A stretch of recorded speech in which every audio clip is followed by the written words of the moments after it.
and Alien Hand Stories 3 Class 7 PDF. Adapted and modified by Kulwant Singh Sandhu. 1. Galu Grows a Nose by Rudyard Kipling. Long, long ago the elephant had no trunk. He had only a bulgy nose as big as a boot. He could wiggle it from side to side, but couldn't pick up things with it.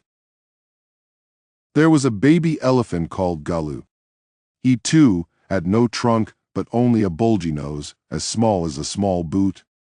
Galu was full of questions. He asked his tall aunt, the ostrich, "Why don't you ever fly like other birds?" And he asked his tall uncle, the giraffe, "What makes your skin so spotty?" He asked his huge uncle, the hippopotamus, "Why are your eyes always so red?" He asked his hairy uncle, the baboon, "Why do melons taste like melons?" The ostrich, the giraffe, the hippopotamus, and the baboon had no answers to Galu's questions. "Galu is a naughty baby," they said. "He asks such difficult questions." One day Galu met the mynah bird sitting in the middle of a bush, and he asked her, "What does the crocodile have for dinner?" The mynah said, "Go to the banks of the great, grassy Limpopo River and find out." Galu went home. He took 100 sugar canes, 50 dozen bananas, and 25 melons. Then he said to his family, "Goodbye, I'm going to the great, grassy Limpopo River. I'll find out what the crocodile has for dinner." He had never seen a crocodile and didn't know what one looked like. He met a python and asked him, "Have you ever seen a crocodile? What does he look like? What does he have for dinner?" The python uncoiled himself from the branch of a tree, but said nothing. Galu politely helped him to coil around the branch again and said goodbye to him. Galu moved on, eating sugar canes, bananas, and melons. After a few days he reached the very edge of the great, grassy Limpopo River. On the bank of the river he saw a log of wood. It was really the crocodile who winked at him. "Excuse me," said Galu. "Have you ever seen a crocodile?" The crocodile winked again and lifted half his tail out of the mud. "Come here, little one," said the crocodile. "Why do you ask such questions?" "I want to know." "Come close, little one, for I am the crocodile." And he shed crocodile tears to show it was quite true. Galu was afraid, but he sat down on the bank and said, "You are the very person I was looking for. Please tell me what you have for dinner." "Come here, little one, and I'll whisper the answer to you," said the crocodile. Galu put his head down close to the crocodile's snout, and the crocodile caught him by the nose. "I think," said the crocodile, "today a baby elephant will be my dinner." "Let me go! You're hurting me, Mr. Crocodile," screamed Galu.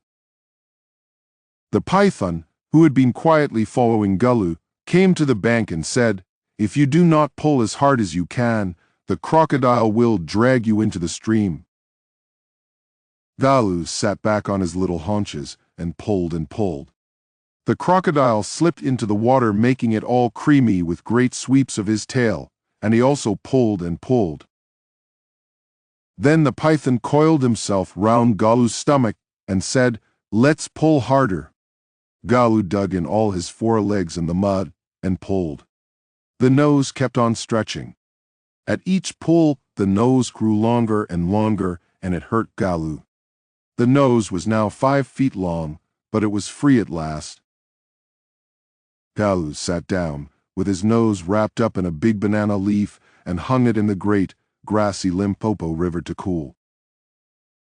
Galu sat there for 2 days, waiting for his nose to cool and to shrink. It grew cool, but it didn't shrink. At the end of the 2nd day, a fly came and stung Galu on the shoulder. Galu lifted his long-nosed trunk, and with it hit the fly dead.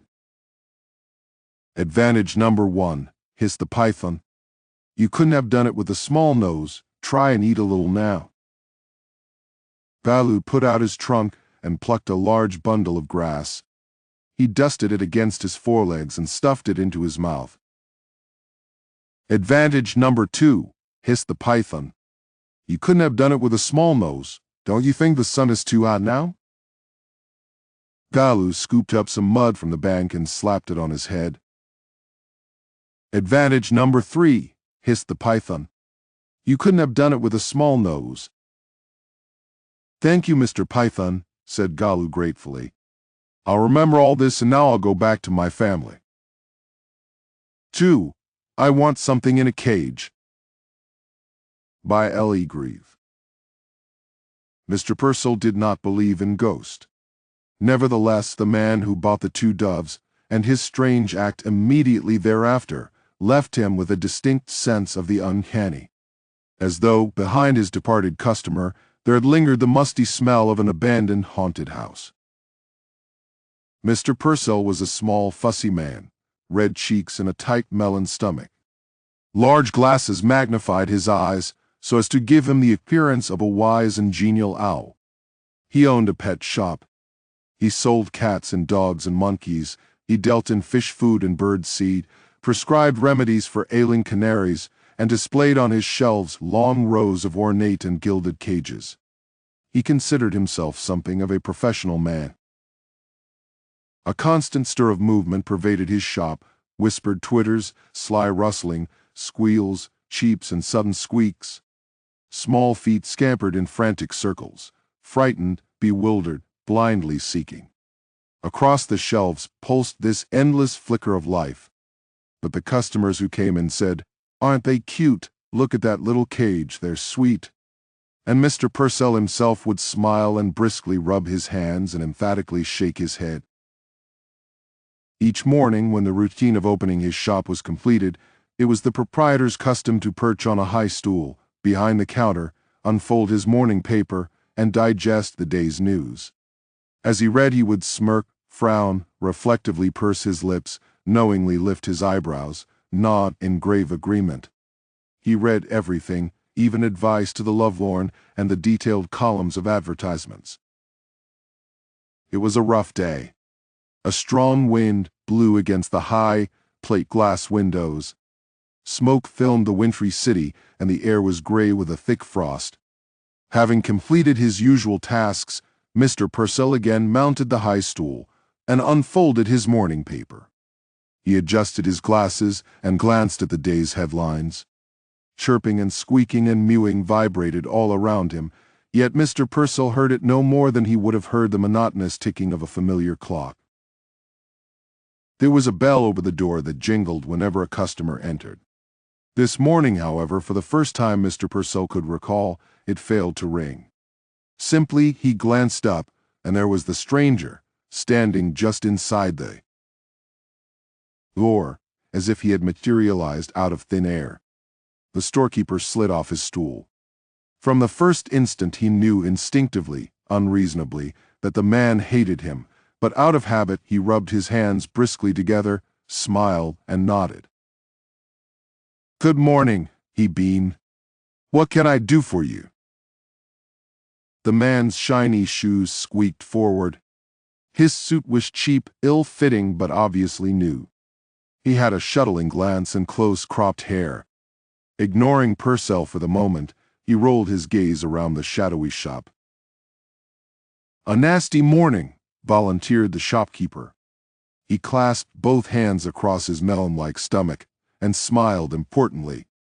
"I see by the paper we're in for a cold spell. Now, what was it you wanted?" The man stared closely at Mr. Purcell, as though just now aware of his presence. He said, "I want something in a cage." "Something in a cage?" Mr. Purcell was a bit confused. "You mean some sort of pet?" "I mean what one said," snapped the man. "Something in a cage, something that is small." "I see," hastened the storekeeper, not at all certain that he did. His eyes narrowed gravely, and he pursed his lips. "Now let me think. A white rat, perhaps. I have some very nice white rats." "No," said the man. "Not rats. Something with wings, something that flies." A bird, exclaimed Mr. Purcell. A bird's all right. The customer pointed suddenly to a suspended cage which contained 2 snowy birds. Doves? How much for those? $5.50, came the prompt answer. And a very reasonable price. They are a fine pair. $5.50. The man was obviously crestfallen. He hesitantly produced a $5 bill. I'd like to have these birds, but this is all I've got, just $5. Mentally, Mr. Purcell made a quick calculation, which told him that at a 50-cent reduction he could still reap a tidy profit. He smiled magnanimously.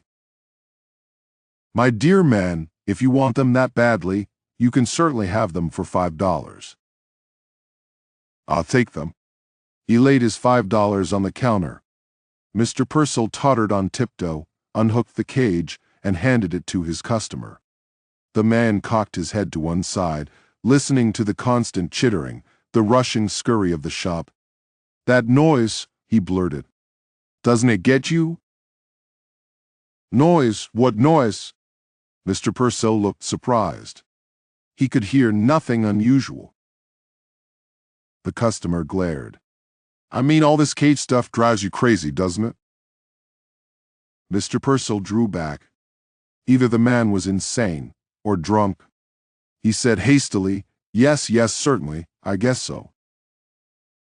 Listen. The staring eyes came closer.